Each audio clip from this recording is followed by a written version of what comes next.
Mitochondria. Mitochondria is a very important organelle of eukaryotic cell. Cell के अंदर present है mitochondria और इसे हम कहते हैं powerhouse of the cell. Powerhouse का मतलब है it is involve in manufacturing and supply of energy to the cell. Cell के अंदर जो भी एनर्जी बनती है that is by this organelle called as mitochondria. Structure of mitochondria में हम देखेंगे that it is a double membrane bounded organelle of the cell. इसमें सबसे पहले है आउटर मेम्ब्रेन जो पूरे माइटोकॉन्ड्रिया को बाहर की तरफ से कवर कर रही है. Then we have inner membrane. It is inside the mitochondria और इसके अंदर स्पेशल इनफोल्डिंग्स दिख रहे हैं कॉल्ड एज क्रिस्टाई. यहाँ पर बन रहा है compartment area in between inner membrane. This is filled with matrix. Matrix है फ्लूइड पोर्शन ऑफ माइटोकॉन्ड्रिया.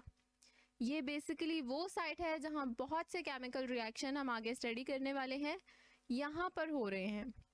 इसमें आते हैं F1 पार्टिकल्स जो कि हेल्प करते हैं in the synthesis of ATP जो कि एनर्जी का सोर्स है. Then we have inner membrane space. ये स्पेस एरिया है between inner and outer membrane. अब बात करते हैं स्पेशल कैरेक्टरिस्टिक्स ऑफ माइटोकॉन्ड्रिया की जिसमें आता है DNA. Mitochondria has own DNA जिसकी वजह से ये शो करता है सेल्फ रेप्लिकेशन, यानी एक माइटोकॉन्ड्रिया खुद से डिवाइड हो सकता है into many mitochondrias. Then we have ribosomes. Ribosome है प्रोटीन की फैक्ट्रीज जिनकी वजह से जो भी रिक्वायर्ड प्रोटीन है इन माइटोकॉन्ड्रिया वो खुद से बना सकता है. अब जो एनर्जी यहाँ पर बन रही है that is in the form of ATP जिसकी वजह से हम इसे कहते हैं powerhouse of the cell, यानी जो भी एनर्जी ये बना रहा है सेल उससे यूज करता है for various functions. Energy is in the form of ATP called as adenosine triphosphate. ATP है हमारे पास एक nucleotide that is basic functional and structural unit of nucleic acid. Nucleic acid में आ जाते हैं RNA and DNA. Nucleic acid को हम डिटेल में स्टडी कर चुके हैं चैप्टर 2 के अंदर. इसका लिंक आपको डिस्क्रिप्शन में मिल जाएगा. अब हम देखते हैं ATP एज अ न्यूक्लियोटाइड. इसके अंदर होगा एक नाइट्रोजनस बेस जो अटैच है राइबोस शुगर से. देन इसके साथ फर्दर 3 फॉस्फेट के ग्रुप अटैच हैं जिसकी वजह से हम इसे कहते हैं ट्राइफॉस्फेट, मींस 3 फॉस्फेट अटैच हैं एडिनोसिन से. ATP is the energy currency of the cell.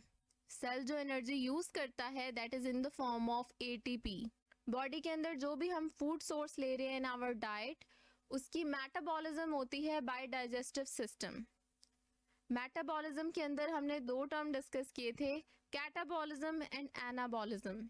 Catabolism का मतलब है ब्रेक डाउन. जो फूड सोर्स हमने लिया है उसके अंदर प्रोटीन, कार्बोहाइड्रेट ये सब होंगे जिसकी ब्रेक डाउन होगी into glucose. Glucose is the basic unit of energy जो बॉडी यूज करती है. It is further converted into energy currency of the cell called as ATP. अब यहाँ पर ग्लूकोज ATP में कन्वर्ट हो जाएगा. Then cell can use it for various activities including running, eating, teaching, reading और any other activity. इसके बाद हम देख लेते हैं cellular respiration. Cellular respiration is the production of ATP by glucose in cell. यहाँ पर क्या होगा, जो भी हम फूड सोर्स लेंगे वो उसमें कंबाइन होगी ऑक्सीजन और फूड कन्वर्ट हो जाएगा इनटू ATP जो कि हमारा है एनर्जी करेंसी. अब इसके साथ कुछ वेस्ट प्रोडक्ट बन रहे हैं such as carbon dioxide and water. Cellular respiration includes glycolysis, pyruvate oxidation, citric acid और Krebs cycle and oxidative phosphorylation.